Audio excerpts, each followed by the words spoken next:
and welcome to another episode of Keep It Locked. With me, Simon Hill, as always. And on this episode, I've got an awesome guest. I'm going to tell you about that in a little while. Don't forget to hit us up on social media at Keep It Locked Pod. And of course, I'm all there as well at Simon H Official across Twitter, Facebook, Instagram, and everything else, where you can get news on guests, exclusive content, and updates throughout the entirety of the podcast. One thing I want you to check out as well, guys, is make sure you subscribe to the channel.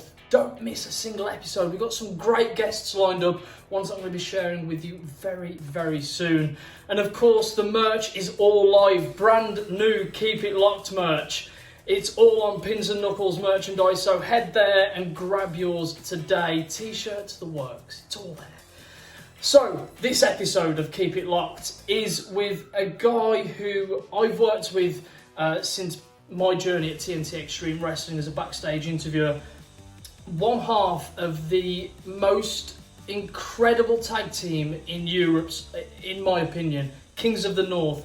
Damien Corvin has not just had an incredible tag team career, but also a singles competitor. He's been flawless. Getting in the ring with the likes of Al Snow and X-Pac, some of those legends, Scotty 2 Hotty as well as Pete Dunne and many, many others.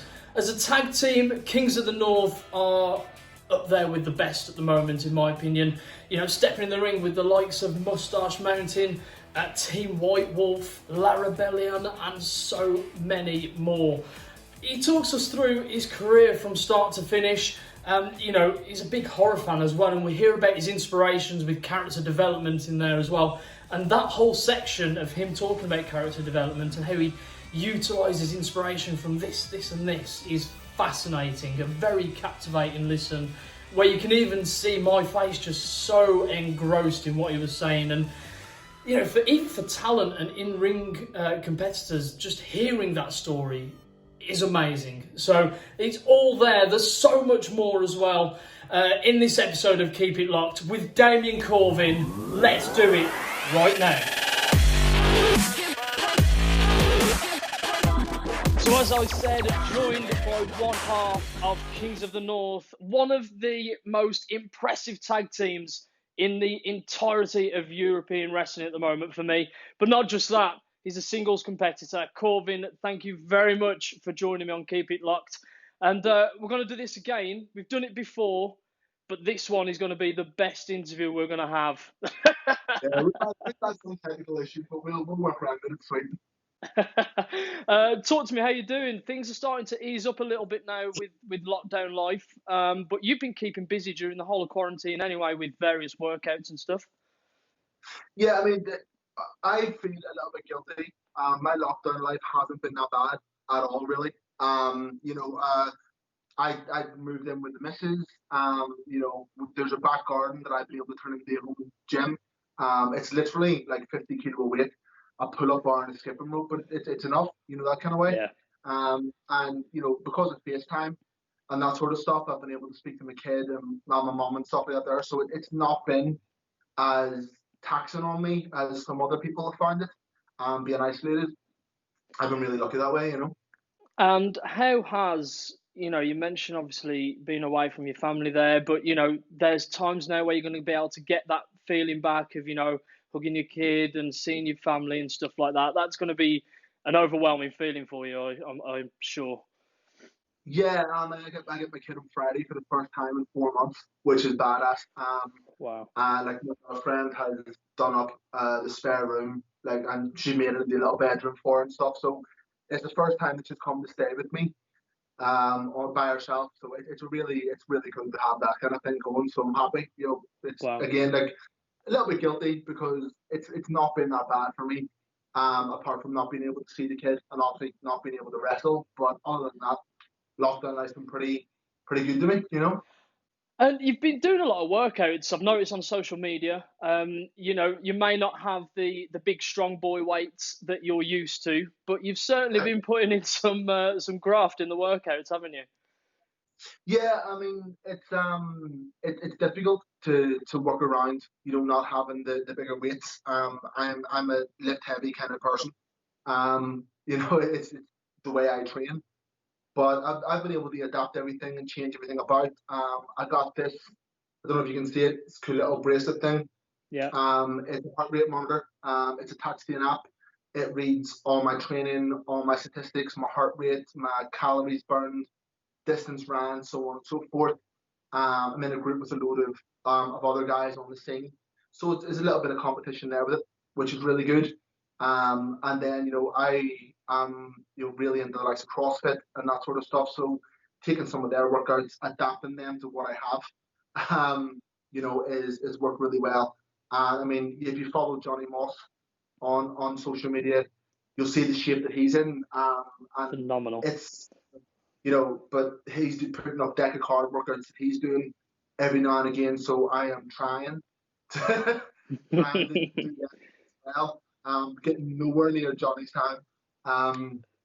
But feeling it really good. So I mean, I'm feeling in really good shape. My conditioning is probably the best it's been for the longest time.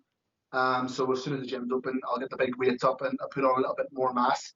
But weight wise, conditioning wise, and how I'm feeling in general, I'm ready to go. That's awesome, man. That's awesome to hear. And you mentioned competition there. Now, you're in a very select group of people where you challenge each other on a weekly basis. Talk me through this little group before we go into your wrestling career. Yeah, so I mean, the group is something that's set up on the app, on the Whoop app. It's a load of guys from the British scene, from the likes of NXT UK, some of the independent guys, and a couple of guys who would be very well conditioned in CrossFit and that sort of thing.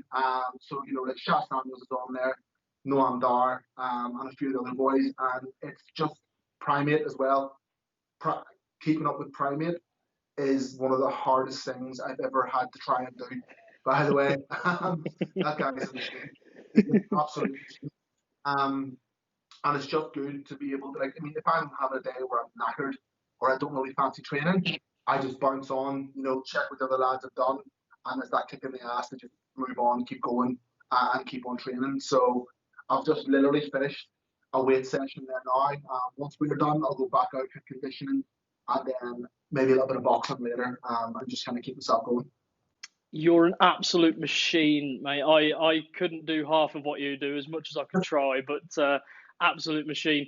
And talking about machine, let's go into that wrestling career. Not just established now as one of the best tag teams in the entirety of Europe with Kings of the North, your fellow tag partner Bonesaw, but a singles competitor as well. And I want to start there. So you debuted in 2007, an NWA Wired 14 event with Pro Wrestling Zero. How was the transition being from back in 2007 with that debut match to where you are now? Oh, it's night and day. I probably didn't deserve that match, to be fair. I had done a load of like gym shows and smaller shows for my local promotion, UCW, at PW at the time. And we went down for a 2-day training seminar with Paul Tracy.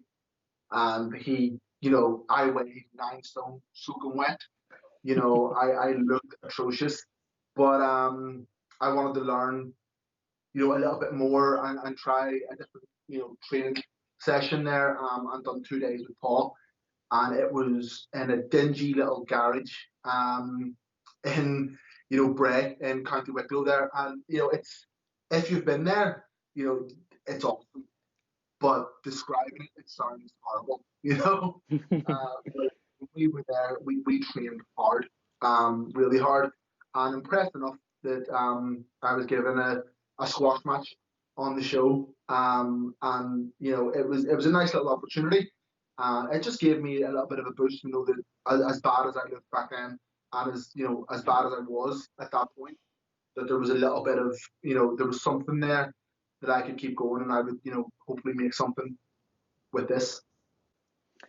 And, you went through several matches in those years, but you managed to capture your first title in 2010, which I believe was the PWU Championship. You were a 2-time holder of that. What was it like eventually? You said you didn't deserve to be in the ring at that time in 2007.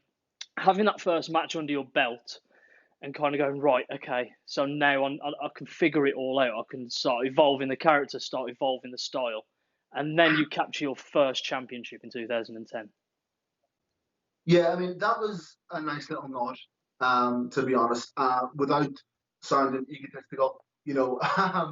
At that time, there was a couple of us who were, that little bit above, where other people were level wise.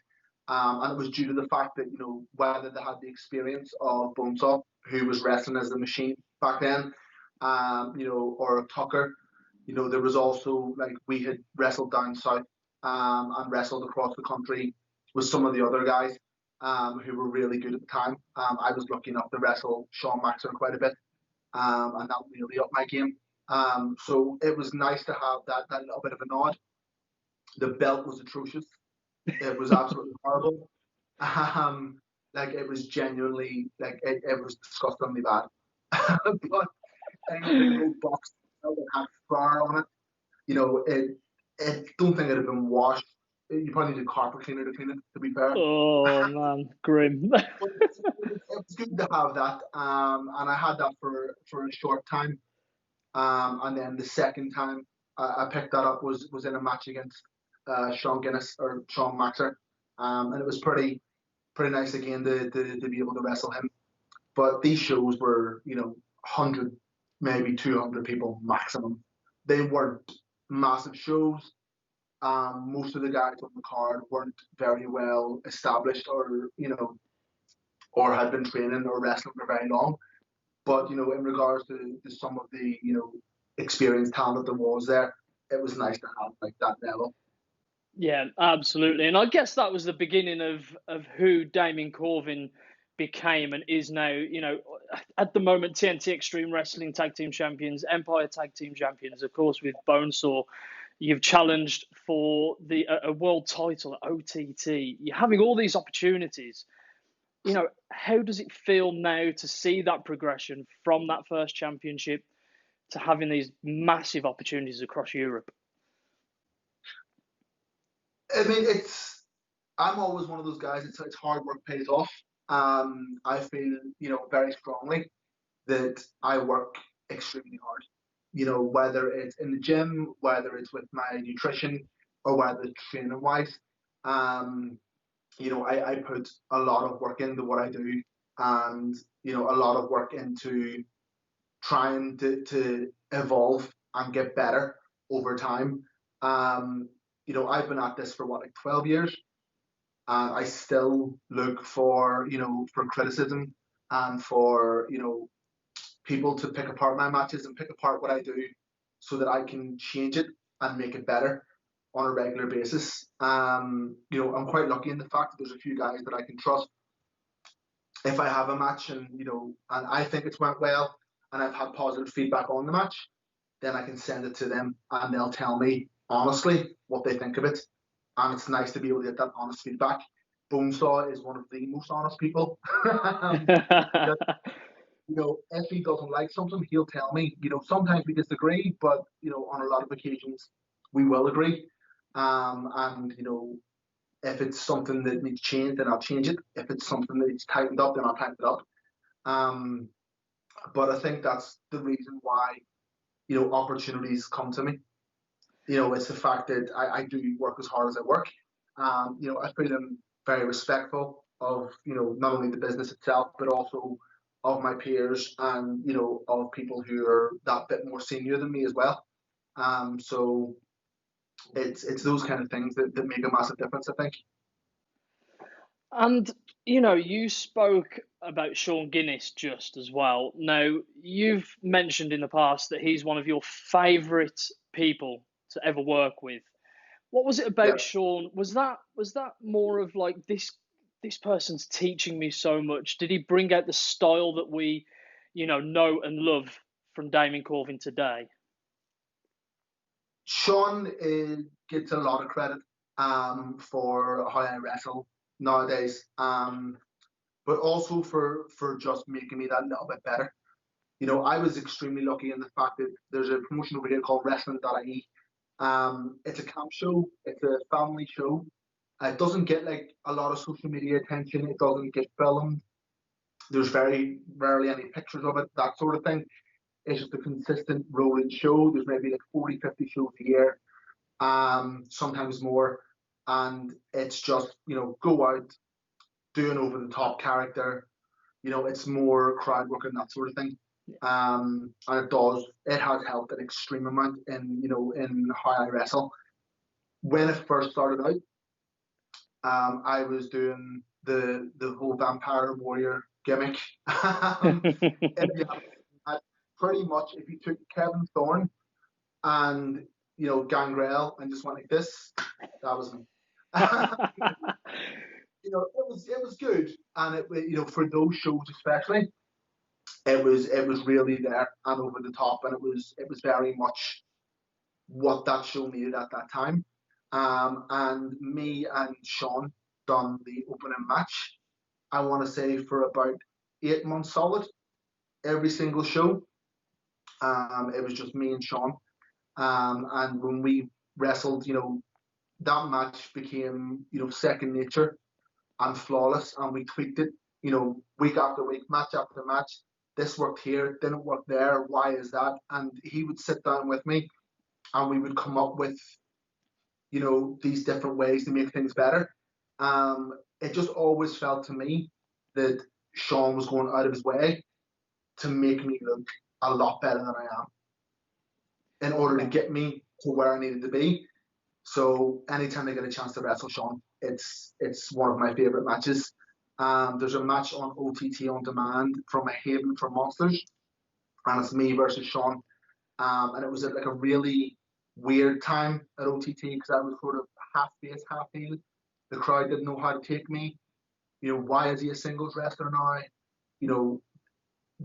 The match came out of nowhere because they needed a match and we built story around it. So I'm really proud of that match in general. And again, just another match. Sean was just coming back from 0-1, massive tour of Japan, and again had stepped up his style and forced me to step up that little bit more as well. I mean, it's so humbling to hear because obviously that was your growth, you and Sean growing together, Sean helping you a hell of a lot become to who you are now. And, when you've got people like Session Martina openly going on a public forum like Twitter saying that her favourite match, is with you of all time so far in her career, how does it feel to have those sort of people come to you and go, do you know what? I've wrestled this person, but you're my favourite match. I mean, it's a nice little pat in the back.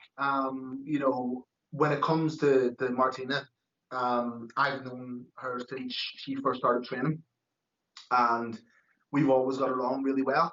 It's like I see her very much like a little sister, and I look out for her and she looks out for me, and we're very close in general. She is one of the people that I trust for any form of honest feedback.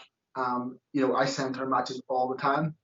People get confused a lot because, she does the session walk gimmick and she dances about and she drinks and she has fun and she does the comedy skits. Martina is a fantastic wrestler and she trains just as hard as I do, if not harder sometimes in ring. And the fact that she's with Ring of Honor is really well deserved. And I'm really looking forward to seeing what she can do with that, going forward. But that cage match, when we were given the cage match to do, it's hard enough to do a cage match. It's, the second time we were in the cage.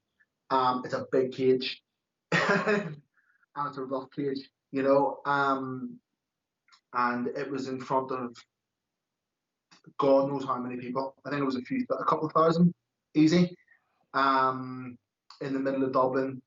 And, the whole point of that match was that Martina was fighting Miko Satomura at the stadium. And it was the kind of show that other side of her. So my only, goal in that entire match was how can we make Martina look as strong as physically possible? How can we make it look like she can handle herself? So like I hit her as hard as hard as I would hit any of the blokes. And she gave back just as good as she got. And we brought out thumbtacks and some other stuff in there.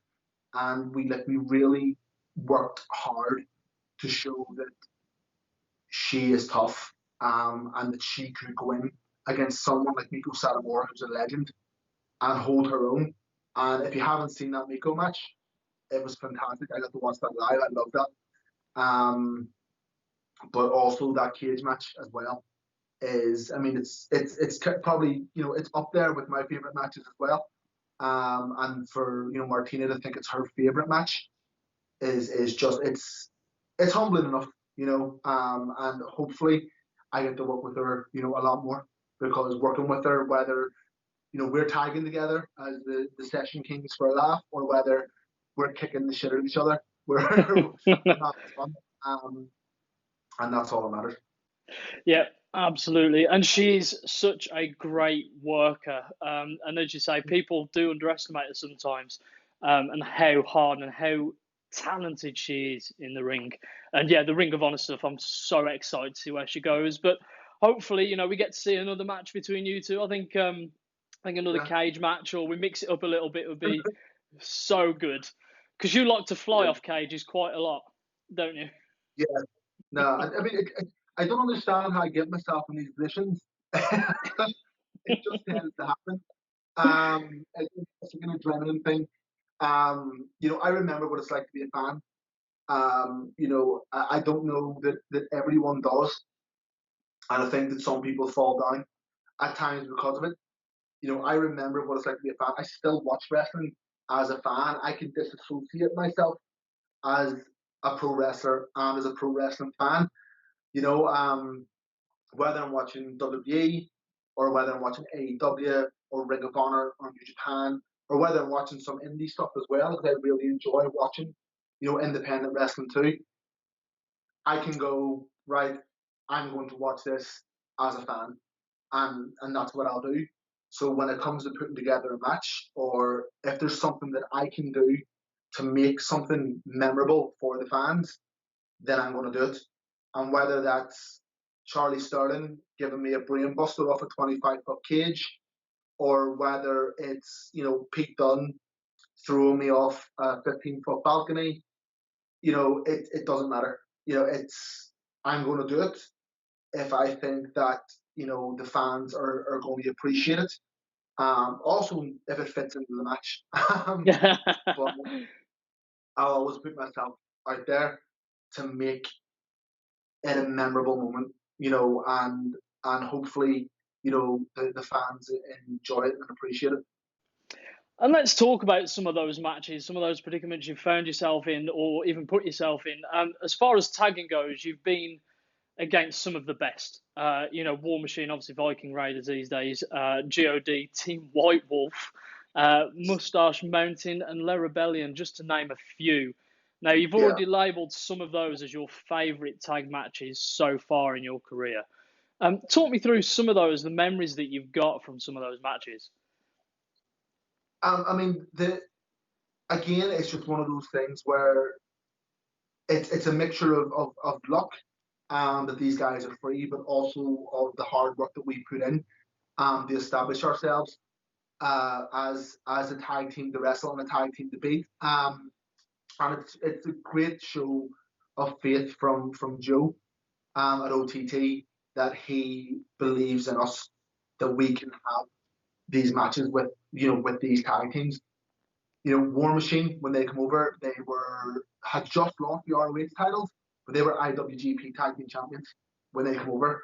And to wrestle against IWGP Tag Champions, that means that you are one of the best in the world, hands down, no doubt, no argument. That's how good you are. Same as Ring of Honor, I suppose. So when we got to work with them, I was a huge War Machine fan. I've been watching them on Ring of Honor in New Japan for quite a bit, so I was very familiar with what they done, and the moves they used and how their matches were structured and so on, made it a lot easier. But again, beforehand and after the match, both Hanson and Rowe had sat us down and talked with us and, explained why we should do this and not do that, and after, and then gave us some great feedback after the match. And every now and again, they still would send a message or, keep in contact.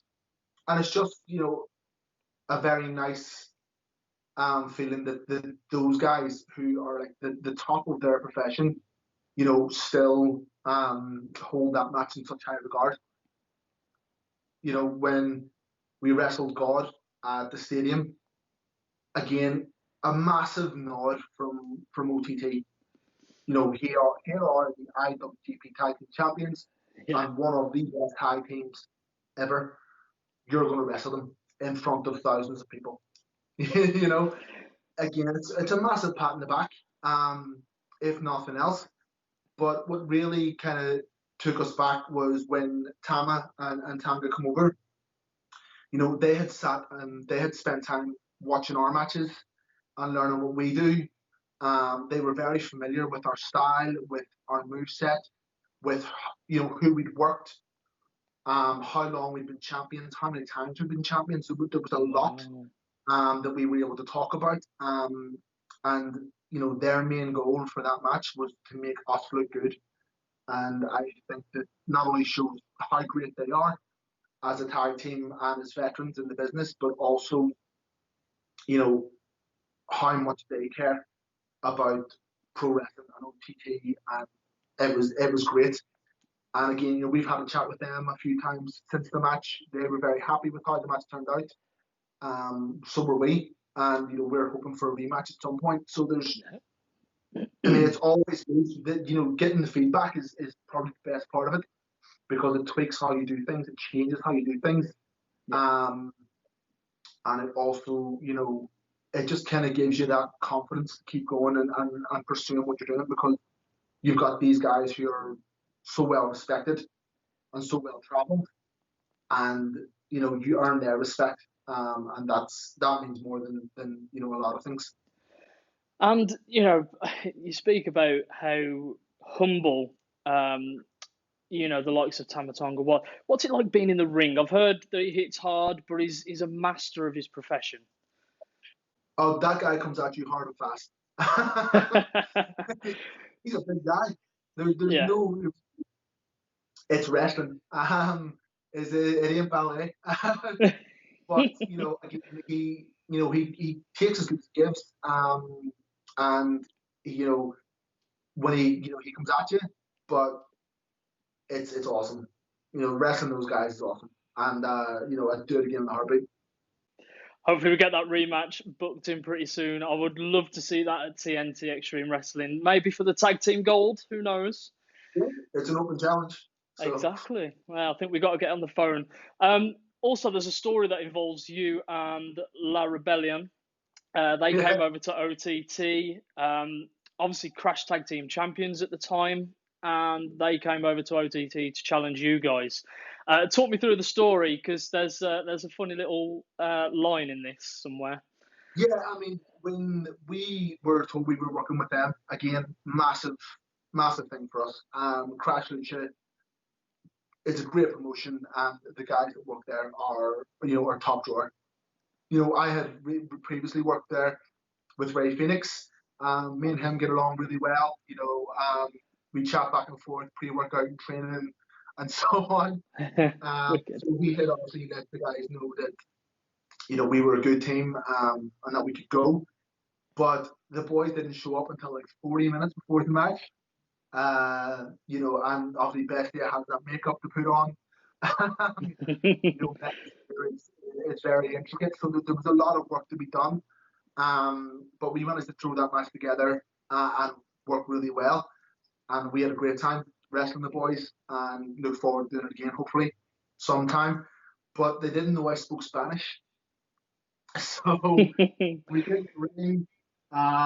We have, the crowd chanting and everyone's going nuts, and Mecca and Bestia are going back and forth in Spanish, talking shit. So I just kind of pipe up in fluent Spanish with, yo, mon. kind of took everybody by surprise. So it was a nice little, again, a nice little pop for the fans, but also, just the pop the boys is always fun as well. So it was Oh, good to have. wow. Wow. And of course, Mecha Wolf recently surprising the whole world, announcing that he's going to be retiring from professional wrestling at the end of 2020. However, on Yeah. that list of people that he wanted to wrestle before the end of the year was you guys again. And TNT were first to tweet out, let's try and make this happen. So, would you guys be up for a rematch against La Rebellion? Oh yeah, 100%. Anytime. Those boys were. I mean, they hit hard, but again, they get hit hard, and that's the kind of match you want to have. And we really enjoyed the match that we had with them. So a rematch would be class. Hopefully, we can get that. There's so many people. I think Kings of the North, need to be in the ring with it that you haven't been already. I mean, I still don't. I was doing my research, and I think I've spoken to you about this before, but I don't understand how you haven't been signed to a big contract yet, because you guys are just incredible. You've wrestled everyone there used to wrestle, bar a few, but you're just so decorated already and well known. So hopefully, I can't wait to see where you guys end up in 2021. Yeah, I mean, again, we'll go back to the hard work pays off. I genuinely believe that hard work, it pays off. So keep the head down and keep on training. I've been lucky enough to have had opportunities at a couple of places. So hopefully in the future, it leads somewhere. But until it does, I'm just going to keep on powering through, and I'm working as hard as I can to get better. And that's all I'll keep on Absolutely. doing. And one of those places that you've really established yourself is OTT, of course. There's a story that involves a very last minute match with you and Ilya Dragunov. Yeah, Now, one of the most unbelievable talents in the ring, in my opinion, Ilya Dragunov. But how was that? How did all that come around, and you found yourself in a match with the likes of Ilya Dragunov? yeah. We had arranged for a fatal four-way. It was myself, Tucker, Adam Maxted, and someone else. I can't remember who the fourth guy was. We're going into a four-way match. And what had happened then is Ilya's opponent had got injured the night before and wasn't able to work the show. So Joe had come to me then as the last minute replacement and asked if I would work with Ilya. So obviously I jumped at the opportunity because at that point he was really well known. He was doing amazing stuff in WXW. And, it was an opportunity for me to kind of have a bit more of an established match on the card. It was in Belfast, so it's in my hometown as well. I don't know if you've seen, I mean, you'll have seen it because you're at TNT. But a lot of the fans as well. I'm intense. When I come Very. to the ring, I've got my pre-workout in, I've got my oil on, I'm soaking wet, and I'm punching the head of myself, and I'm dancing like a dickhead. But the prodigy's blasting, and I'm losing my mind, and this is like, I'm Damien Corvin, I'm hard as hell. I'll fight you. If you watch that match, watch my entrance, and you'll see me come to the ring, and I'm hyped up because I'm going to wrestle. Ilya, I'm aware of his reputation. It's a massive opportunity in front of a massive crowd. Joe's there. He's gave me this opportunity, so I can't mess this up, kind of thing. And I get to the ring, and I'm hyped, and my jacket gets thrown away, and I'm proper like intense. And I'm like, this is what wrestling is, kind of thing. And then like Ilya's music hits, and out comes this guy, and he is just like 10 times the intensity that I am. And I am literally just and you can maybe see it on camera, but then I turn around to the referee, and I'm like, holy shit, this guy's intense. And like he really is, but it's in the best way. And that match is one of the matches that a lot of the boys that watched thought very highly of it. I've sent it across to a few people that, whose opinion I respect very highly, and I have had some fantastic feedback from that match. One of the people that I sent it to, the only feedback they had was actually from a professional wrestling standpoint, so not really, individual to me. So it's one of those things. I'm just kind of got a notification here. Sorry, 2 secs, Sammy. Just taking up my whole screen. It's cool. It's cool. We're back on charge. There we go. So I'm just going a minute. But yeah, so it was more from a professional wrestling standpoint than actually from me personally. So I'm really happy with how that turned out, and it was a great match.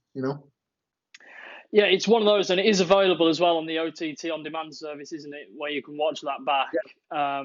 And we talked about your intensity there, and one thing, I mean, I'm very privileged in what I do to be able to interview you guys and talent behind the back and give you another platform to showcase what you guys are about and the passions that you have. But I always love the on-screen chemistry with yourself and Bonesaw, because you have that intensity. Promos are just seem so seamless to you. Is it something that you've practiced over the years to become just naturally good at dropping promos? Yeah. So promos to me are just as important as whether you can do a headlock or a drop kick.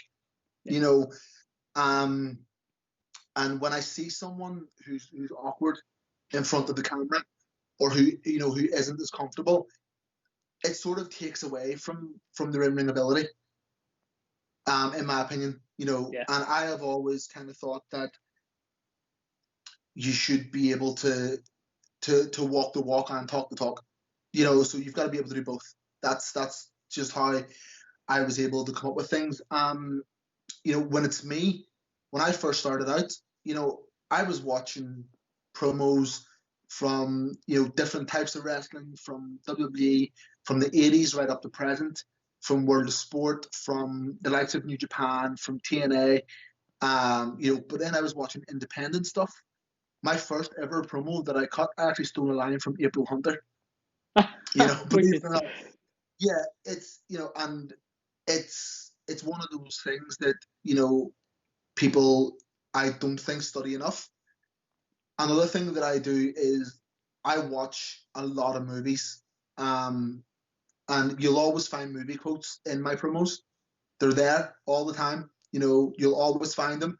So there's like A Knight's Tale is one I use a lot, and if you can tell me which one it is, then fair play, you're good. But like I use the likes of The Warriors, The Crow, No Retreat, No Surrender. Is one that we use quite a bit. Jean-Claude Van Damme film. Absolutely atrocious film, but in the best way. But I have used, those kind of things as well. When I was coming up with who Damien Corvin was, I didn't just go, oh, I'm a high flyer that hits hard. That's not a character. That's just moves you do. Yeah. I took some of my favorite movies and I took from them. So like, Mickey Knox from Natural Born Killers, Woody Harrelson is unbelievable in that movie. And I use a lot of him in what I do and how I act and how I move. Luther in The Warriors, he's the leader of the Rogues. I don't know if it says his name. But again, David Patrick Kelly is a phenomenal actor. Yeah. So not as well known, but a phenomenal actor. So him in The Warriors, but also, him in The Crow. So I use a lot of him from The Crow. I use a lot of Tintin from The Crow as well. Wow. I use, Jerry Dandridge from Fright Night. David from The Lost Boys. If you look into the mannerisms, how I move, how I talk, little things like that. I use the likes of Vincent Perez in The Crow City of Angels. There's little tiny tweaks of characters and people in our wrestling gear, in how I move, in the things I say. It's not just professional wrestlers, so it's not just the likes of Orton, Edge, Triple H, Yeah. Ric Flair, boys like that who can cut an amazing promo. Yes, I watch them and I study them, and I study the likes of William Regal and Fit Finlay, for their facials and for their movement. It's also stuff from movies. Like, there's Disney villains in there. If you really look hard enough, you can find something that sets you apart. And you can find a way to make your character mean more than just I'm hard as fuck. Yeah. Which, yes, I'm hard and I listen to metal music, but I also listen to the Greatest Showman soundtrack to Chest Out today. It's not just because you like Slayer and you wear all black. That's not a character. That's just the lads who hang out at City Hall. Yeah. Yeah. So, I mean, I think that's one thing that, in ring, there are people that are better than me, hands down. There are people that can out wrestle me, hands down. There are people that can outfly me, hands down. I think I'm very solid and well rounded in ring, but there are people that are better than me in that side of things. I think talking promos, that sort of thing, I don't think that there's many that are better than me. And it's not, I'm not being egotistical or No. blowing up the trumpet at this point. I just generally feel if you point the camera in my face and tell me to say something, I can say it. And I can say it well, and I can relate it to whatever I'm trying to relate to. Yeah. No, in my experience of several interviews with you guys, I can definitely undoubtedly agree with that statement. I think you guys are so good on the mic and being able to just fire away, within moments, within just thinking, and that's it. It's out there. So, and you can tell, I mean, we've got to do another interview just on films in the future. I think me and you, like, because I was just kind of fanboying over a lot of the films that you put out there, and it's really fascinating to hear you kind of, label all these inspirations, but how you've incorporated into yourself. I think that's so fascinating and captivating to hear, because not a lot of people will admit that they've took this from here, took this from there, and put it into their own little spin. Yeah, I mean, I think I don't know why. I like to give credit where credit's due. I'm not self-made. This isn't all me. I've had Bonesaw, Duncan Disorderly, Sean Guinness, Joe Cabray. I've had these guys, since I was very early in my career, help to push me towards being better. In regards to, the likes of the character work, you'll see on the likes of my social media, I put up quite a bit that, I'm studying. And again, it's accountability. It's the same as the reason that I put my workouts up online. It's not a, hey, look at me, I'm doing stuff. It's, if I go through my social media, then I can see that I've been doing this, I've been doing this, I've been doing this. And it's accountability for me. So if I miss a week or miss a day, it shows, it's there, and it's logged that I've missed this. So, whether, like yesterday, I spent the entire day watching Owen Hart matches from, New Japan, to WWE, that I was watching, all of his stuff. But other times, I'll watch different parts of movies or different compilations from certain actors. The likes of David Patrick Kelly, if The Longest Yard, the Adam Sandler version, you watch, yes, everything in that, it's a comedy film, and a lot of what he does is weird and comedic, but if you just kind of look at how he moves and how he talks, it's creepy. Yeah. You don't want to bring that creepy element to it, and you can kind of take from that, what is your, where is the character kind of doing at this point? You'll notice, as I get into better shape and started getting abs and stuff, a lot more of Rick Rude came into the Damien Corvin character. There was a lot more of like that cockiness that came in. So, I went to watch the likes of American Psycho and take some Patrick Bateman and put a bit of Patrick Bateman in there, you know what I mean? That kind of thing. And it's important to not just limit yourself to, professional wrestling. Yeah. Try and get your inspiration from everywhere. One of the boys who I'm really high on is Killer Cross or Karrion Cross, as he is now. We have very similar tastes in a lot of things, but again, you'll see, he uses the likes of the Joker and that sort of thing, and that sort of brings his character out there, and it makes that big a difference, and it changes just ever so slightly. Yeah. With how you do things, It's so fascinating, especially from somebody who's obviously just a presenter or an interviewer, to hear this development process, in you rounding off that character, evolving it constantly as well. So it's really interesting. I think anyone, whether it be talent or just a fan of wrestling, will find this so fascinating. So yeah, thanks for that. We never had that in the original cut, so we're definitely gonna have it in this one. It's just an opinion. It's not. You don't have to do these kind of things if you don't want to. But I think that it makes that bit of a difference. And then what you'll find is that that bleeds into your gear and your entrance gear and your entrance music, and it bleeds into little tiny things instead of just being, I'm a pro wrestler, here's my trunks. Yeah, absolutely. And it's not a bad thing. There are guys out there who are just the professional wrestler, and they can pull that off really well because they are very good professional wrestlers. Whereas from my perspective, yes, I'm a very good professional wrestler, but my character work is comes part and parcel with what I do and what I think I need to do. And we'll very briefly talk about some of those experiences where you brought that character out. Singles matches, we've obviously spoken about Dragunov, but also the likes of Chris Brooks and Pete Dunne. The list is huge, but you built the matchup with Pete Dunne with various promos. Chris Brooks you've been in the ring with as well, who's incredibly talented in the ring. What was it like getting in the ring with those guys and building your character, building those promos alongside those sort of people? I mean, yeah, it's always very good to be able to wrestle guys like that.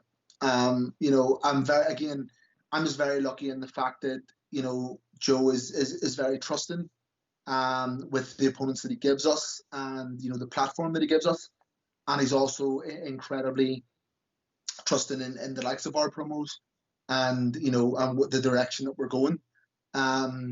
Chris Brooks, it was his second time in OTT, and he really just wanted to establish himself. So that was my main goal there, was to make sure that we could have a few more matches with Chris. I think Chris is probably one of the best that we've ever produced in the UK. I think he just won the DDT Universal title as well, which is awesome. He did. Yeah. Congratulations, Chris. Yeah, he's producing his own show now as well for DDT, which is just, it's awesome to see. And he's worked really hard, and it's great to see him get those opportunities. Again, when wrestling Pete, that was the fourth time that I got to work with Pete, so I had a lot of material to go off with the promo. But then, match-wise as well, Pete's only concern was making me look good and giving the fans what they wanted. So, we had a great time in that match. And, I'd wrestle Pete any day of the week, twice on Sundays. He's one of the best, again, that the UK has ever produced, but he's also one of the best talents in wrestling at the minute. And, and he's really, all he does is work. He works hard, and it shows. It really does. It really does. And before we move on to some fun facts, people may not know that you found yourself in the ring with a couple of legends over the years, including X-Pac and Al Snow, Sabu, just to name a few. Gain that trust in you to be able to work with these guys. If you had to step in the ring with one legend today, who would it be? Wow. I don't know. There's too many, to be fair. I am a massive Triple H fan. Always have been. Huge Edge fan as well. Yeah. So, to be able to work with any of those would be unreal. I love the wrestle William Regal. Oh. It's like that. They're just they're the top of a very massive pyramid of just awesome individuals that it's very hard to pick just one. Yeah. Like I said, I've been really lucky with who I've been able to be in the ring with over the years. We got to wrestle Al Snow. That was like a thrown together hardcore match. It was a 6-man it was a 6-man hardcore match. It was, and we got to sit with Al Snow for like a couple of hours and kind of dissect this match and put it together and learn from him. And then every time he came back to Belfast, he requested to work with us, which was a massive pat in the back, and Wow. I learned an awful lot in a very short period from Al Snow.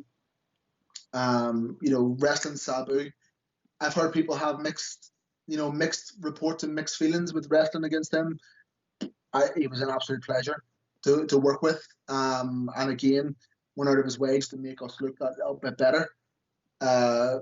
Kicked out of a Rhino Gore. That's my claim to fame.